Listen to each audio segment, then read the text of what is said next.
Victor Lustig's story stands out as one of the most astonishing fraud cases in history. This con artist managed to sell the Eiffel Tower, not just once, but twice. How did he pull off such a daring scam? How did he plan and execute it, and what happened afterwards? Let's dive into this incredible story together. Victor Lustig was born in the 1890s in the Austro-Hungarian Empire. His family wasn't wealthy, so young Victor quickly learned to rely on his wits and charm. He was bright in school, but instead of pursuing education, he took a different path. Even at a young age, his sharp mind was evident, and he had no qualms about using it for deceitful purposes.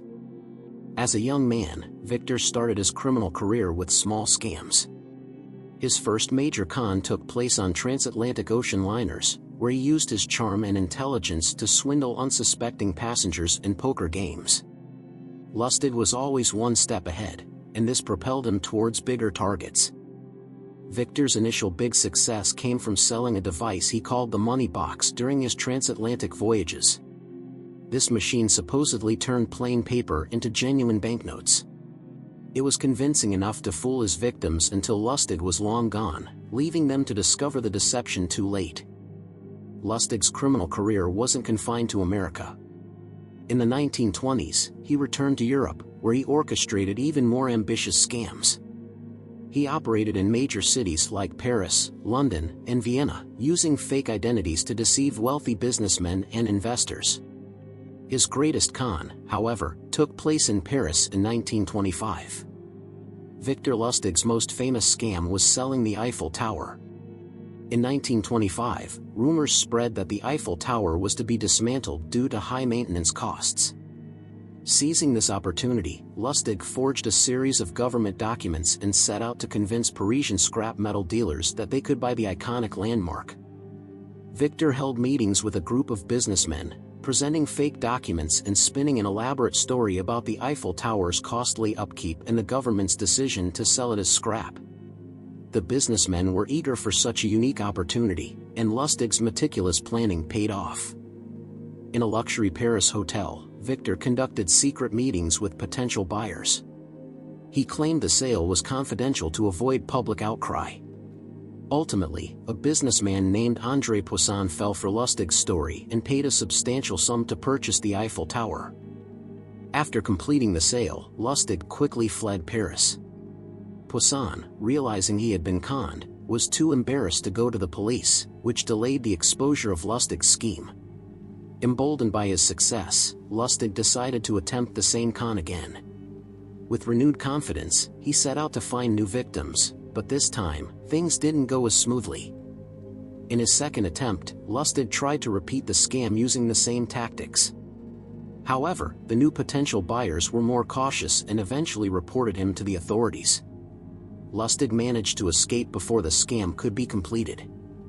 Lustig's criminal activities eventually caught the attention of the FBI and other law enforcement agencies. He was involved in numerous frauds in America as well.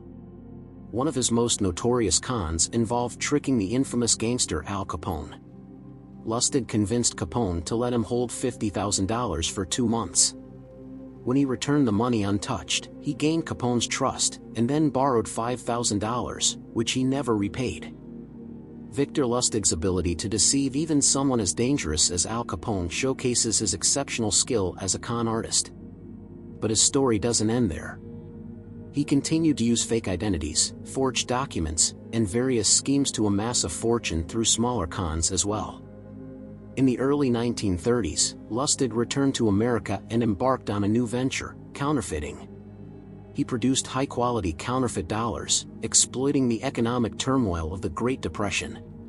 However, this venture was short-lived. In 1935, Lustig was finally caught while attempting to produce counterfeit plates. His arrest was like a scene from a movie. The FBI had been closing in on him, and he was eventually brought to justice.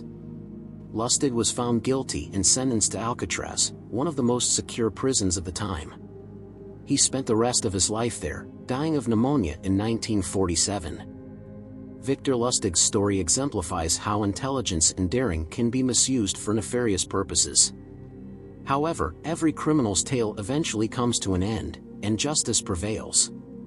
Lustig's story remains a legendary example in the annals of fraud, with his techniques continuing to inspire to this day. If you enjoy real crime stories like this, don't forget to subscribe to our channel and like this video. See you in the next video. Thank you for watching. Share your thoughts about this story in the comments. If you're curious about other famous con artists like Lustig, stay tuned for our upcoming videos. Subscribe to our channel and turn on notifications so you don't miss any of our content.